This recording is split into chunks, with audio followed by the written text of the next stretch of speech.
bancada dos verdes na coalizão, ela conta com a torcida do governo brasileiro. Por quê? Porque ela reforça o laço dos dois países nessa área, né? A Alemanha é, por exemplo, o segundo país, o segundo país que mais contribui com o fundo da Amazônia. O Brasil também tem interesse em vender hidrogênio, que é energia limpa para a Alemanha, nesse momento em que a Alemanha está numa crise, porque depende muito do gás russo e com a guerra esse fornecimento foi comprometido.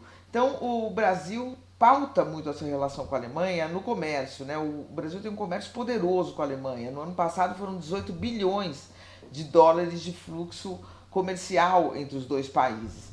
Ô Megali, sabe quantas empresas alemãs estão no Brasil? Eu me surpreendi com esse número. São mais de 1.000 empresas alemãs de todos os tamanhos que trabalham no Brasil, que estão instaladas no Brasil, que vendem para o Brasil, que têm relação com o Brasil.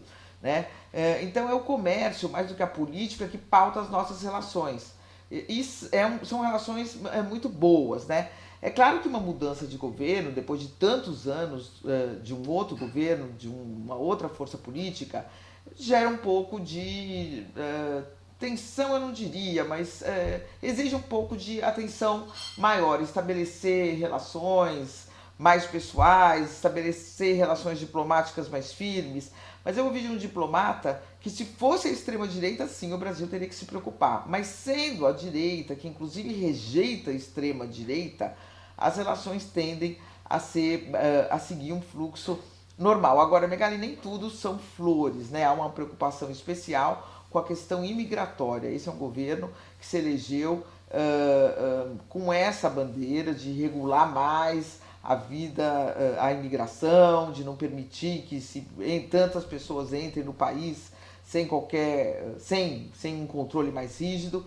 E o Brasil, hoje existem 90 mil brasileiros na Alemanha. A grande maioria está legalizada, tem uma vida já totalmente estabilizada, mas nem todos estão nessa situação. Então isso talvez vá exigir uma atenção maior do governo brasileiro. O governo brasileiro não espera, porém, nenhuma cena como essas cenas dantescas que a gente tem visto, né? Dos Estados Unidos lotando aviões e mandando pessoas para cá algemadas, acorrentadas, maltratadas. Isso não é esperado, mas é esperado um controle maior e talvez alguns problemas com brasileiros que não estejam totalmente legalizados. Agora, voltando para os pontos positivos, Mercosul, né? A Alemanha foi um dos países que mais impulsionou, né, o acordo da União Europeia com o Mercosul, porque a Alemanha é um país exportador e tem muito interesse em manter o mercado da América Latina ou até mesmo em incrementar esse mercado num momento, numa fase do mundo em que a China está se impondo, né, em diversos locais como a grande fornecedora, a maior exportadora. Então a Alemanha tem todas essas características, países muito amigos, né, que tem uma boa relação há muitos anos, um comércio pujante, muitos brasileiros vivendo lá e esperando aí a formação do governo, mas com a expectativa de que as coisas se mantenham mais ou menos como já estavam, Megali.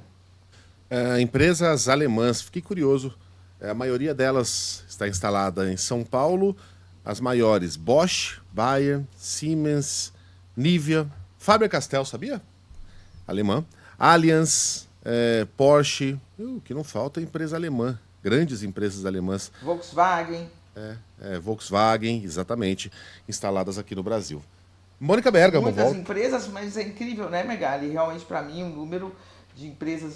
Diz que é um dos maiores centros industriais. Aqui, olha, eu peguei aqui com um diplomata, né? Um dos grandes centros industriais fora da Alemanha é o Brasil. Um dos grandes centros industriais alemães fora do Brasil. Desculpe, fora da Alemanha. Fica no Brasil. A gente não faz ideia, né? Bayern, Siemens. Siemens é alemão? Bosch, essas a gente sabe, né? Mas Continental, por exemplo, sabia que era alemã? Faber-Castell. Sim. Eu chutaria escandinavo. Nunca Agora alemão. É curioso, né, Megali? Porque a gente dá muito mais atenção, por exemplo, à relação do Brasil com a Rússia. Tem o Putin, o Lula telefonou pro Putin, o Putin telefonou pro Lula. O Macron veio aqui, passeou pela Amazônia, foi para um lado, se abraçaram, teve até memes. Mas a Alemanha é um parceiro muito mais importante do que esses dois países muito mais importante, tem um peso muito maior, é o nosso maior parceiro na Europa, mas de uma forma muito mais discreta, né? É curioso isso, porque realmente vem aqui chanceler da Alemanha, claro, chama atenção, mas Lula vai, se encontra, telefona, mas não tem a mesma, vamos dizer, a mesma repercussão, né? Do que outros países, né? É curioso, mas é um país de extrema importância para o Brasil.